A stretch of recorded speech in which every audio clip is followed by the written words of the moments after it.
Bonjour tout le monde, je m'appelle Ananya, or hello everyone, I'm Ananya, and today I'll be presenting you on the topic French opera. Did you know that the history of French opera is second only to Italian in length, breadth, and diversity? And yet, despite its root in 1671 and continuing evolution to the present day, French opera is currently defined by a handful of works dating from 1850 to 1950. It is one of Europe's most important operatic traditions, containing works by the composers of the stature of Romeo, Berlioz, Gounod, Bizet, Massenet, etc. Many foreign-born composers have played a part in the French tradition as well. The rise of the opera. French opera tradition dates back as far as 1673 with the performance of Lali's Cadmus et Hermoi. Performed at the court of Louis XIV of France, the milestone marks the country's first official opera performance, and thus French opera was born. Considering the next milestone, we find ourselves a century later in the 1770s, when German composer Christoph Willibald Gluck was asked to produce 6 operas for the Parisian stage, in this instance focusing specifically on the dramatic aspect of opera. Towards the middle of the 18th century, the opera comique genre was gaining popularity in France, championing the use of the more spoken dialogue in opera. The second half of the 19th century then brought the operetta genre of the foreground, including witty pieces. This was also the period in which Georges Bizet composed Carmen, which is often regarded as the most well-known French opera in history. More recently, many artists graced the 20th century stage, creating publicity of their own. In 1957, Francis Poulenc's greatest opera, Les Dialogues des Carmélites, was staged, depicting the life of a convent during the French Revolution. Lali, the father of the French opera. Lali, who was Italian-born French court and operatic composer, who from 1662 completely controlled French court music and whose style of composition was imitated throughout Europe. Lali was a man of insatiable ambition whose rise from violinist in Louis XIV's court band was meteoric and was accomplished by brazen and merciless intrigue. He held royal appointments as musical composer to the king and as music master to the royal family. He then acquired from Pierre Perrin and Robert Cambert the patents of operatic production, and by 1674, no opera could be performed anywhere in France without Lali's permission. He was considered a master of the French Baroque music style. Best known for his operas, he spent most of his life working in the court of Louis XIV of France and became a French subject in 1661. A close friend of the playwright Molière, with whom he collaborated on numerous comedy ballet, and his best-known work is Les Bourgeois Gentilhommes. His music was known for its power, liveliness in its fast movements, and its deep emotional character in its slower movements. The influence of Lali's music produced a radical revolution in the style of dance of the court itself. Types of opera. The opera for serious operas with recitative, not dialogue, the opera comique for various with spoken dialogue in French, and the Theatre Italien for imported Italian operas. All three would play a leading role over the next half-century or so. From Lali to Romeo, birth of new artists and genre. Lali had not guaranteed his supremacy as the leading French opera composer through his musical talents alone. In fact, he had used his friendship with King Louis to secure a virtual monopoly on the public performance of stage music. It was only after Lali's death that other opera composers emerged from his shadow. The most noteworthy was probably Charpentier, whose Médée appeared in Paris in 1693 to a decidedly mixed reception. Lali's supporters were dismayed at Charpentier's inclusion of Italian elements in his opera, particularly the rich and dissonant harmony the composer had learned from his teacher Carusmi in Rome. Nevertheless, Médée has been acclaimed as arguably the finest French opera of the 17th century. Other composers tried their hand at tragédie et musique in the years following Lali's death, including Marie Marais, Destouches, and André Comprat. Comprat also invented a new lighter genre, the opera ballet. As the name suggests, opera ballet contained even more dance music than the tragédie et musique. The plots were not necessarily derived from classical mythology and even allowed for the comic elements which Lali had often excluded. Comprat's first work in the form Le Robe Galante is a good example of the genre. Around this time, some composers also experimented at writing the first French comic opera. As we all now know, that French opera is one of Europe's most important operatic traditions, containing works by some of the famous composers. Here, the slide has shown you the important artists in French operas. Jean-Philippe Rameau, one of the most important French composers and music theorists of the 18th century.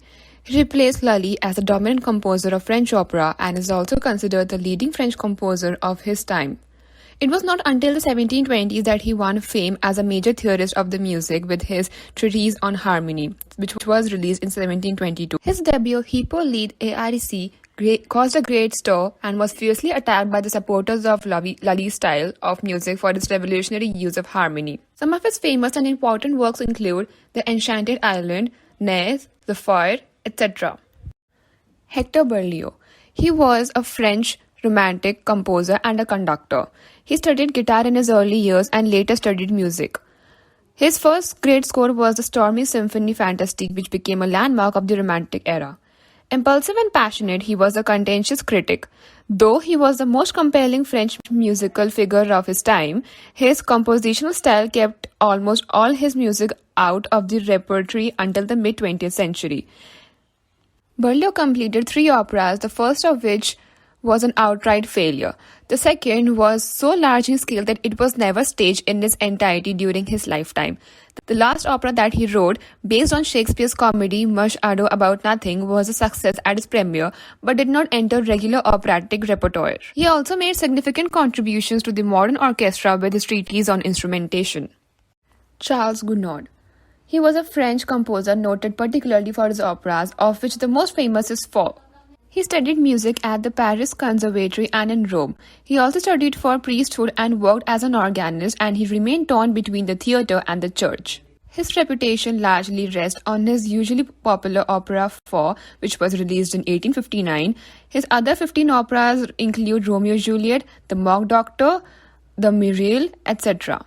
He also won France's most prestigious musical prize, the Prix de Rome. In January 1856, Gounod was appointed a Knight of the Legion of Honor. In 1858, Gounod composed his next opera, Les Médecins Malgré Lui. It gained excellent reviews, but its good reception was overshadowed for Gounod by death of his mother the day after the premiere. Jules Massenet. He was a French composer of the Romantic era, best known for his operas, of which he wrote more than 30. The 2 most frequently staged are Manon and Werther. As a teacher of composition at the Paris Conservatoire from 1878, Massenet was highly influential. His autobiography was entitled My Recollections in 1912. A leading French opera composer whose music is admired for its lyricism, sensuality, occasional sentimentality, and theatrical aptness. This great composer also won the Prix de Rome with his cantate David Rizzio. With the production in 1867 of his opera La Grande Tante, he embarked on a career as a composer of operas and incidental music. His 24 operas are characterized by a graceful, thoroughly French melodic style. He also composed oratorios, ballet, orchestral works, incidental music, and many more. His operas consist of anything from 1 to 5 acts, and although many of them are described on the title pages of their scores as opera or opera comique, others have carefully nuanced descriptions such as comédie chantée, comédie lyrique, comédie héroïque, etc. Massenet was never entirely without supporters. In the 1930s, Sir Thomas Beecham told critic Neville Cardus, "I would give the whole of Bach Brandenburg concertos for Massenet's Manon and would think I had vastly profited by the exchange." Till now, we have covered all the important artists who have significantly contributed in the French opera. But we are not over. Paris Opera or Opéra National de Paris is a France's leading ballet, opera and company. The Paris Opera was established as a Royal Academy of Music under a patent granted by Louis XIV in 1669. The company's first performance was Pomone, a pastoral by the composer Robert Cambord and the poet Pierre Perrin.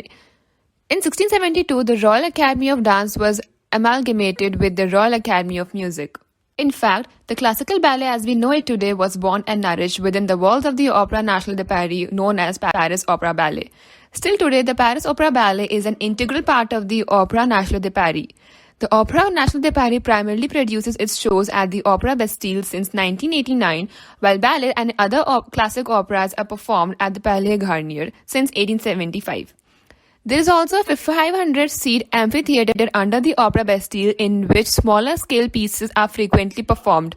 Each year, the Paris Opera presents about 380 performances of opera, ballet, and other concerts to a total audience of about 8 lakh people, of whom 17% come from abroad, with an average seat occupancy rate of 94%.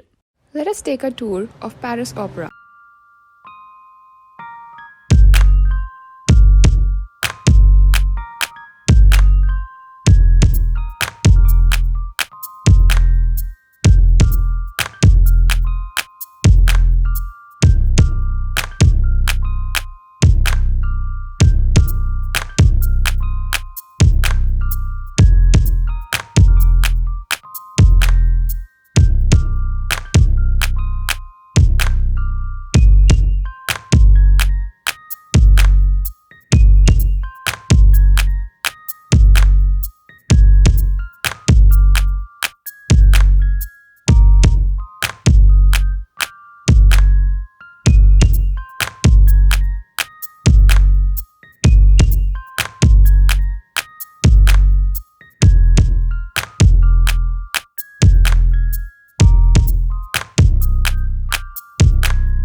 Some of the references that I used to make the presentation.